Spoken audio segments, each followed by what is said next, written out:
This story time is about how my boyfriend exposed my nudes to everyone at school. By the way, we're calling him Keith. So I've been with my boyfriend Keith for 4 months. He seemed pretty cool and chill and very outgoing. He played basketball and was very popular in school. So when he started talking to me, I felt very special. But as time went by, he wasn't the guy who I thought he was. He was pretty self-entitled, cocky, and it got annoying. He expected everything to be handed to him. Anyway, throughout the relationship, he'd always ask for nudes, but I always tell him no because I'm not that type of girl to send any guy nudes.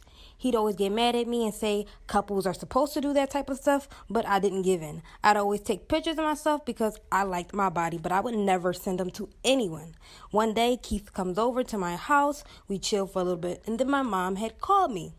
And then when I had came back, I saw him on my phone. When I snatched my phone from him, he sent the pictures that I took of myself and sent them to his phone.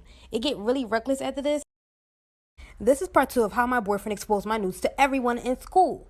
So after Keith snuck into my phone and sent my nudes to himself, I got mad at him and told him to delete them. He tries to justify why he should keep them, but I say no because they were private. So then he shows me he's deleting them. After that, I kicked him out of my house for invading my privacy. Next day, I get ready for school. I text my boyfriend good morning as usual, but he didn't respond, which I thought was weird. When I get to school, everyone is staring at me. One of the basketball players at my school came up to me and said, "You're wild."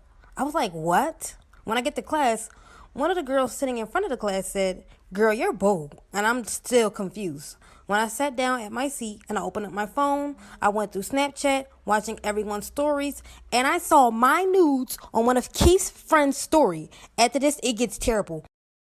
This is part 3 of how my boyfriend exposed my nudes to everyone at school. So after I saw that Keith sent my nudes to one of his friends exposed my nudes on Snapchat. I got upset. When lunchtime hit, I came into the lunchroom and everyone was staring at me. One of my best friends came up to me and asked me if I posted my nudes online. And I told her no and explained what Keith probably did.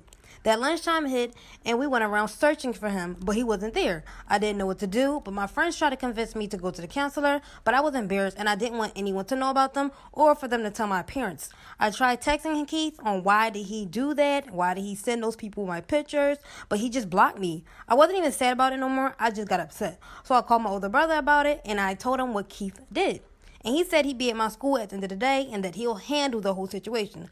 So school ends and everyone is leaving out. Me and my best friend walk out together to meet up with my brother. When I get outside, all I see is my brother and his friends jumping Keith. It gets crazy after this. Let me know if you guys want a part 4.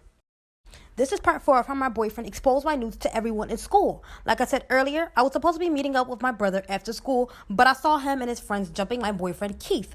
Everyone was crowded around him, and you can tell that Keith was getting it bad. His lip was busted, 2 black eyes, hands were bleeding, and his clothes were ripped up, and he had bruises on his legs and arms. And all his friends backed up, and the one who posted the nudes wasn't there. By the time I reached down to the crowd, the cops came, and I'm pretty sure it was probably because the school called. And I was trying to stop my brother and pull him off of Keith, but him and his friends just kept going at him. When the cops came storming in, they all hopped out of their cars. They screamed at everyone, telling everyone to back up. By the time they reached the center, they arrested my brother and his friends, and they had to get an ambulance for Keith. My brother tried to escape, but they tased him and he fell to the ground. At this point, it gets really sad. To be honest, I don't even think y'all actually want to know what happened after that, but let me know down below.